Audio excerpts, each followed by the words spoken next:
이어서 최원주 전문가와 오늘장 준비해 보겠습니다. 안녕하세요, 전문가님. 안녕하십니까. 네, 그럼 첫 번째 포인트 알아보겠습니다.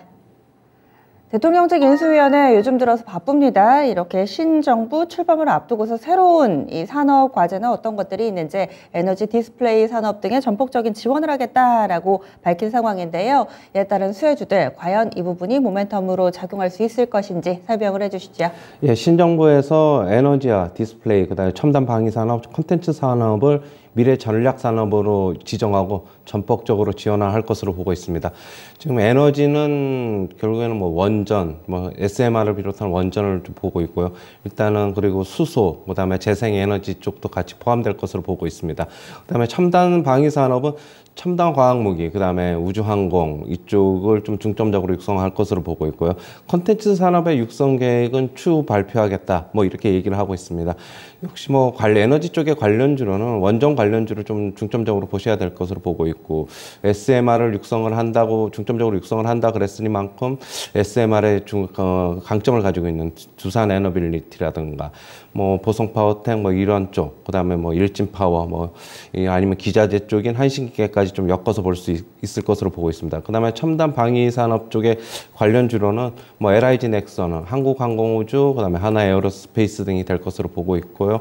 뭐 컨텐츠 쪽은 뭐 OTT 쪽에 추가적으로 육성 계획을 발표한다고 했는데, 뭐 일단 관련주로는 OTT 관련주들이 수혜를 받을 것으로 그렇게 보고 있습니다. 네, 그럼 단계도 이 모멘텀이 부각될 수 있을 걸로 보세요? 저는 역시 이거를 지금 현재 오늘 시장이 안 좋으면 굳이 사자 이런 것보다는 역시 계속적으로 신정부에서 육성을 한다고 그렇게 얘기한 만큼 우리가 그동안에 계속적으로 관심을 가져왔지만은 계속 어떻게 보면은 관심을 가지고 이번 정권에서 좀 접근해야 되지 않나 그렇게 보고 있습니다. 네, 알겠습니다. 그래서 새로운 정부 출범을 앞두고서 과연 정부 정책이 어디로 흘러갈 것인가, 여기에 차관한 이 플레이도 가능하다, 이렇게 얘기를 해주시네요. 다음은 두 번째 포인트 넘어가겠습니다. 실적 시즌인데요. 특히나 2차 전지, 배터리 3사에 주목하고 있습니다. 이번 주 실적 발표가 집중돼 있다고요? 네, 배터리 3사 셀 업체들이 이번 주에 실적 발표가 쭉 이어질 것으로 보고 있는데요. 일단은 원자재 가격 급등으로 인해서 기대와 우려가 지금 공존을 하고 있습니다. 기존에 이제 LG 에너지 솔루션은 이번 달 4월 7일에 이미 잠정 실적을 발표했지요. 그때 매출은 4조 3천억 원을 발표했고 영업이익은 2,600억 원을 발표를 했습니다. 그러면 이제 삼성 SDI하고 SK이노베이션이 결국은 핵심적이 될 것으로 보고 있는데, 삼성 SDI는 28일에 발표를 합니다. 일단 매출은 3조 8천억 원이 지금 잠정치로 지금 나와 있는데, 지금 전년 동기 대비 약 28% 증가한 것으로 나와 있고, 그 다음에 영업이익은 2,800억 원 전망이 되고 있습니다. 전년 동기 대비 약 115% 증가한 것으로 지금 보고 있습니다. 지금 지난해 3분기에 삼성 SDI 같은 경우에 양산을 시작한 차세대 배터리 젠5라고 있습니다. 그게 이제 실적을 좀 견인한 것으로 지금 보고 있고요.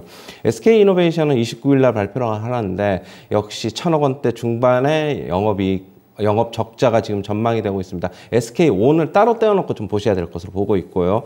지난 4분기 3,100억이 지금 적자가 났는데 그거보다는 적자폭은 줄어들었지만 여전히 흑자 전환은 좀 실패한 것으로 보고 있고, 지금 일단은 연말에는 흑자 전환이 가능할 것으로는 지금 전망이 되고는 있습니다. 현재 지금 셀업체 같은 경우에는 리튬 가격 급등을 지금 판가 인상으로 지금 커버 중이기는 하는데, 지난 지금 전년 동기보다 보면 시장 점유율은 좀 하락했어요. 중국 업체에 좀 밀리고 있는데, 그러나 이제 중국의 LF 배터리가 지금 배터리하고 가격 차이가 좀 많이 줄어들고 있거든요. 셀업체는 그렇게 본다면 좀 한숨 돌린 것으로 좀 보고 있고, 지난해 말 LFPB와 NCM 우리나라 3원계 배터리와의 가격 차이가 지금 지난해 25% 정도 차이가 났는데 지금 지난달까지 14%까지 급격하게 좀 줄어들었습니다. 그 가격 차이가 줄어드는 원인은 역시 LFP 배터리가 리튬 비중이 더 높고 종류가 좀 다르기 때문인데요. LFPT는 탄산 리튬을 주로 쓰고 있고, NCM 우리나라 업체들이 주로 하는 NCM 배터리 같은 경우는 수산화 리튬을 주로 하고 있는데 탄산 리튬 가격이 훨씬 더 많이 올랐습니다. 그렇기 때문에 가격 차이가 줄어들었고, 지금 한국 배터리 업체에게는 어떻게 보면 좀 기회가 될 수도 있다, 그렇게 좀 보고 있고요. 네. 중국 배터리 업체들의 가격 경쟁력이 좀 많이 좀 없어지고 있기 때문으로 보고 있습니다. 향후에 이제 리사이클 시장이 좀 더 커지면은 NCM 배터리의 추가적인 원가 경쟁력이 더 나아질 수 있기 때문에 어떻게 보면 좀 더 긍정적이지 않나 그렇게 보고 있습니다. 네, 그래서 배터리 3사 LG 에너지 솔루션은 일단은 실적이 좀 나왔고요. 예, 삼성 SDI와 그리고 SK 이노베이션 어떻게 실적 내놓을지 이런 부분들 좀 관심이 모아집니다. 그럼 추천주로 넘어가겠습니다. 오늘 최원재 전문가가 가져온 종목도 IT 섹터에 있습니다. 테스나인데요. 이 종목 모멘텀 알려주시죠. 네, 테슬라는 반도체 후공정 기업이죠. 얼마 전에 현대두산이 인수를 했는데요. 삼성전자, 하이닉스의 시설 투자 확대와 외주 증가로 성장이 기대가 되고 있습니다. 삼성전자 파운드리 사업 강화에 어떻게 보면 국내 업체의 수혜주다 이렇게 볼 수 있고요. 두산 계열사 시너지가 기대가 되고 있습니다. 일단 차트 잠시 한번 보실까요? 그동안에 긴 어떻게 보면 박스권이 좀 이어지고 있는데 39,000원 선은 좀 지켜내고 있으면서 지금 상승한 것으로 보고 있어가지고 일단 어느 정도 하방이 좀 확보돼 있다 그렇게 보고 있고요. 일단 매수가는 시초가서부터 접근을 하시고 목표가는 54,400원, 손절가는 4만 원 제시하도록 하겠습니다. 네, 오늘 이렇게 해서 IT 섹터 내에서 종목이 나왔습니다. 원익 QNC 그리고 또 테스나 두 종목까지 기억해 주세요. 오늘의 포인트 추천주 알아봤습니다.